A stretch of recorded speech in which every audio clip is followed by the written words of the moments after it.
Hey there, this is your host, Elias Torres. You're about to hear the first ever episode of my brand new podcast, The American Dream. This episode is an intimate conversation between myself, Drift co-founder and CEO David Cancel, and Drift's Chief People Officer, Dina Upton. Together, we discuss our backgrounds, what it means to be a Latin American in tech, and how we're addressing systemic racism in the industry, and much more. But before we get to the show, did you know that you can get more insights like the ones I shared here delivered right to your inbox? Sign up for more insights and stories from Latin American founders and entrepreneurs at drift.com/American-dream. All right, let's go. Vámonos.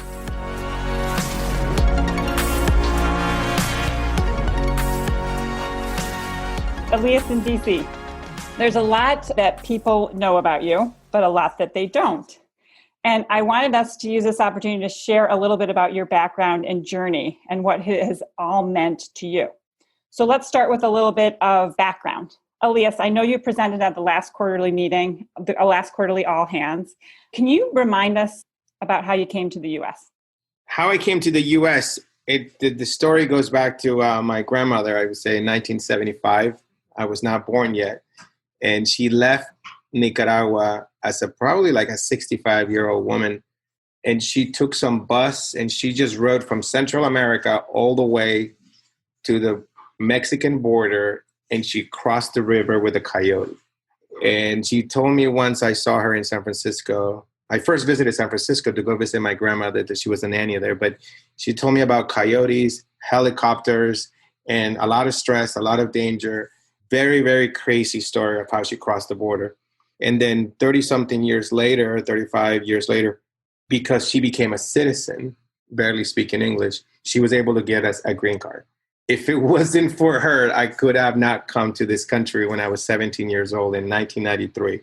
So I came as an immigrant, had a green card, could come on a plane, didn't have to be worried. I had this card that I felt comfortable. I came before on a trip where I had to have stories prepped so I didn't get kicked out. This time I felt confident. And so that's a separate story. And so I came to this country as an immigrant, but legally, so I could work, I could attend school, I could apply for scholarship, and that's how my journey began, right? Lived in an apartment in Tampa, Florida that was subsidized by the government, food stamps, and that was the beginning. And I even cleaned corporate offices at night, and so I think that's the beginning of the journey, how I came to this country. Very little, not a lot, just my mother and my two other brothers, and began to that point till I'm here with you guys. So that's kind of like the short version of that story. Thanks, Elias. And DC, your story is a little different. Can you tell us about that? You grew up rich in New York, in Queens. Yeah, I was the son of a sharecropper. No, definitely not rich. So I was born in the Bronx, New York. So I didn't immigrate here. I was born here. Where I grew up, probably couldn't tell the difference. Everyone only spoke Spanish 100% when I grew up. It was the South Bronx, New York. In the 1970s, if you don't know what that means, you can look it up. All the neighboring buildings looked like they were in Beirut, right? So they were bombed out and they were empty. And so anyway, I grew up in the South Bronx, and then I moved to Queens, and I moved to a nice neighborhood in Queens, but I only was able to do that because my dad took a job where they gave free housing. And so I moved to Queens, and then I became the only person who looked like me in Queens because my neighborhood was 100% Jewish where I lived, and then 50% Irish and 50% Italian in the other half of the neighborhood.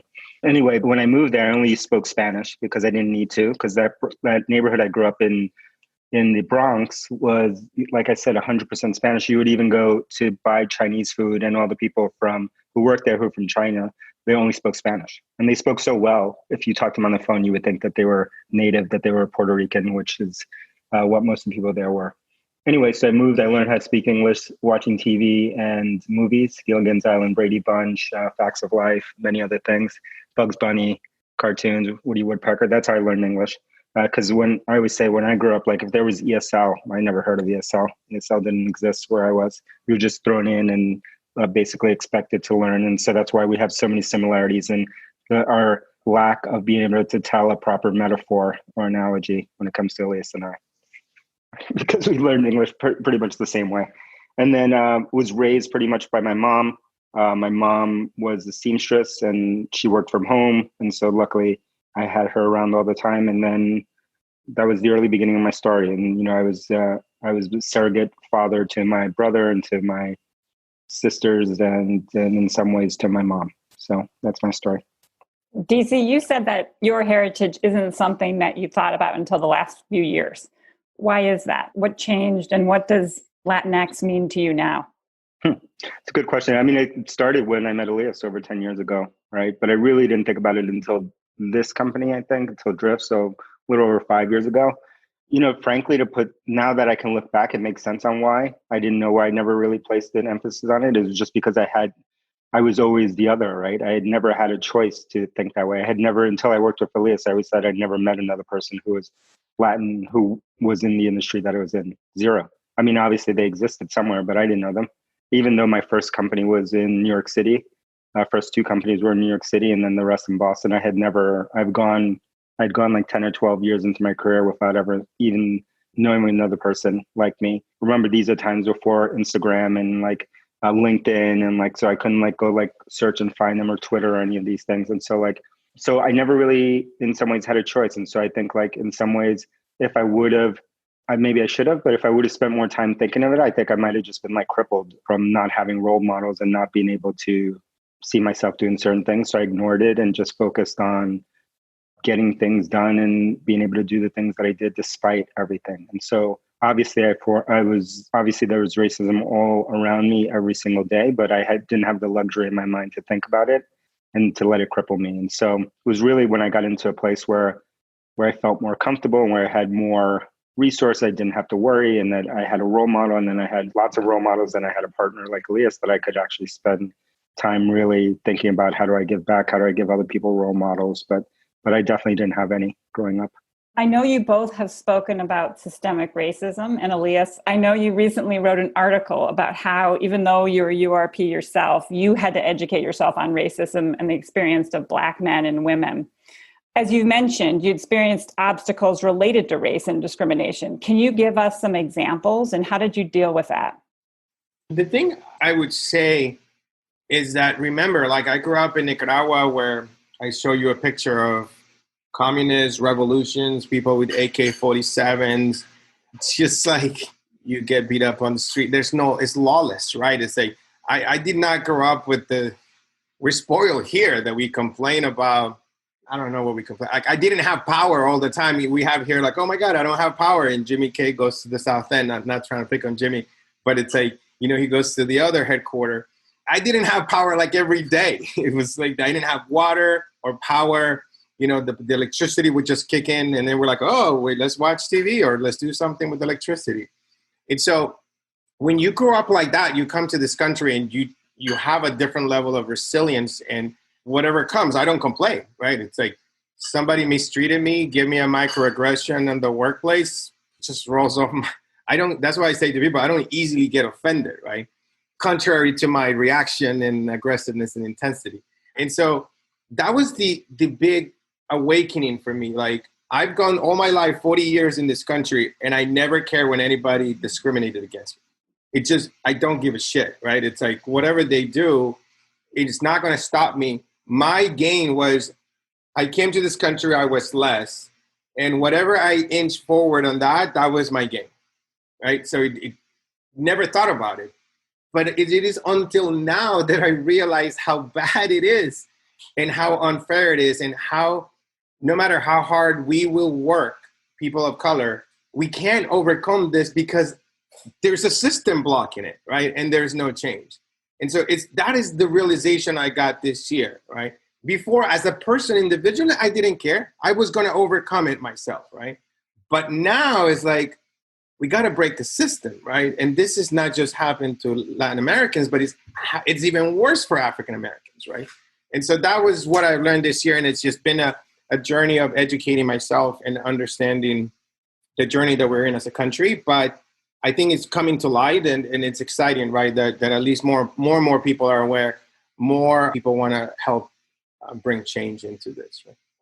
So I'll ask both of you this question. Elias, this question came up in a video shoot with you the other day, but I'd like to pose a question to both of you. What is one of the most significant challenges you've faced in your life and how did you overcome those challenges?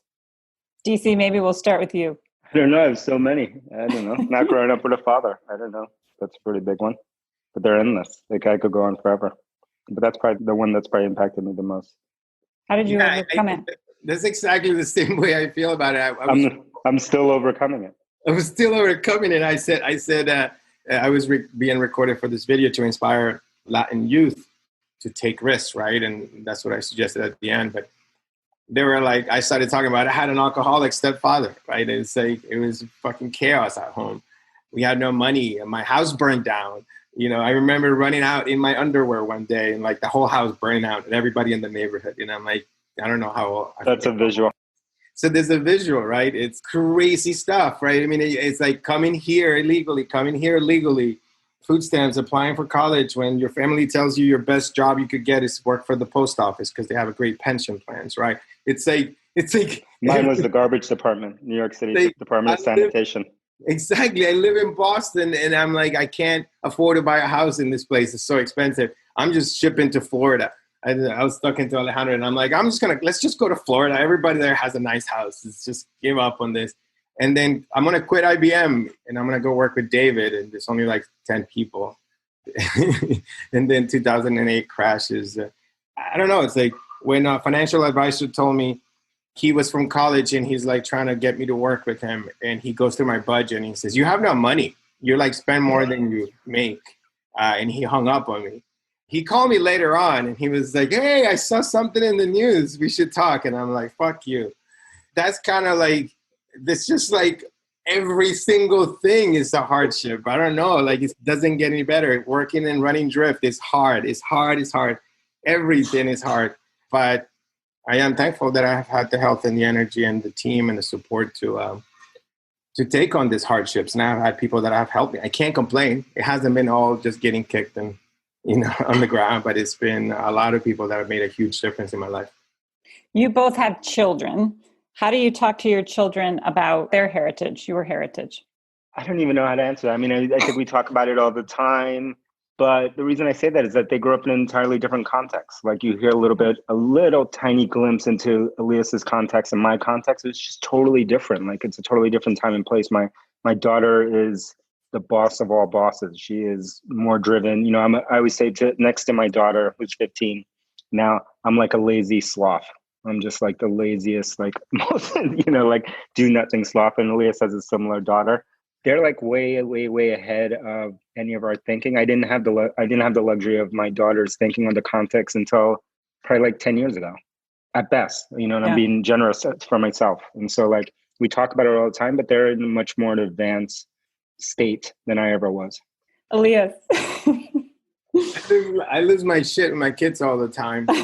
Because it's like, there's just no context. It's just impossible to pass down the context of my experiences to them. My son, somehow, my wife is partly included in this, ends up buying this very expensive hat, right? It's a big brand. I wouldn't even go into the specifics of prices. I just totally lost my shit. I was like, come over here. Let's talk about this hat. And what is it going to take? Like, you have no sense whatsoever of what things cost. And we spend like a whole afternoon doing math and talking about jobs and salary and expenses. And like, at what point in his life was he going to go and spend this much money on a hat, right? It's like, just like, where is the extra income? How do you even add this thing up, right? And so those are the kinds of lessons that I try to give them, right? It's like, you can't get a phone unless you build an app. You can't do this. You got to do the dishes every night. My daughter the other day, we woke up, and the worst thing to wake up for my wife especially is like when the kitchen is just a total disaster, right? And that's their job. Three of them have to clean the entire kitchen every night. You got to do some work.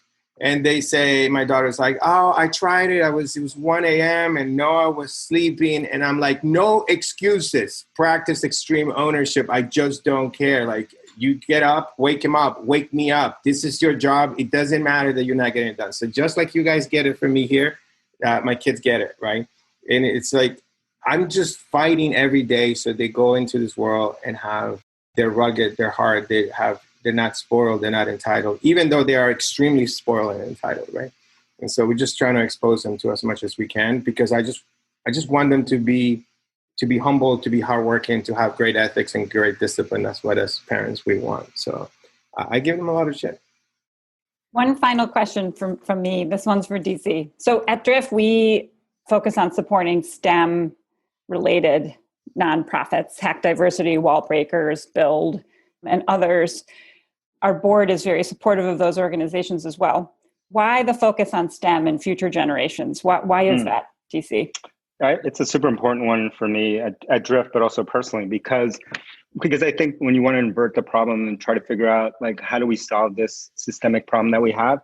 To me, the real answer is that we have to go not to the current generation, but we have to go to the future generations and start working there. So we all complain about diversity and specifically within STEM, but just in general as well. We don't go back to like, how do we solve this problem? We all want an initiative. We want a hashtag. We want a lovely little avatar icon that we can put on. And those things are important to speak up, but those things are not going to affect the system that we're in. So I think, for us, we say like, okay, how do we get more people in STEM? It's not by talking to the same kids who are in college already, who have already elected to not be in STEM or to be in STEM, but it is to like focus on high school, middle school, where at the youngest that we can and try to change those people and try to get more of those people to come into STEM and for us to be closer to the next generation folks. And the non-sexy answer is that it's going to be a multi-generational shift. And for some of us who have lived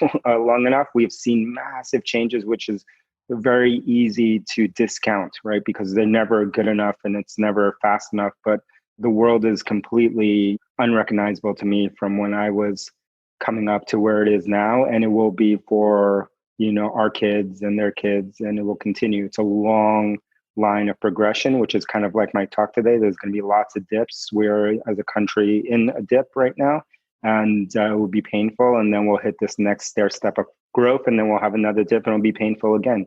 History has taught us this over and over again. It's amazing that most of us want to ignore those lessons of history and think that there's going to be a magical new way to do these things. But it's long-term investment over a long period of time, and then you see compounded returns over time, and there's never been any other way.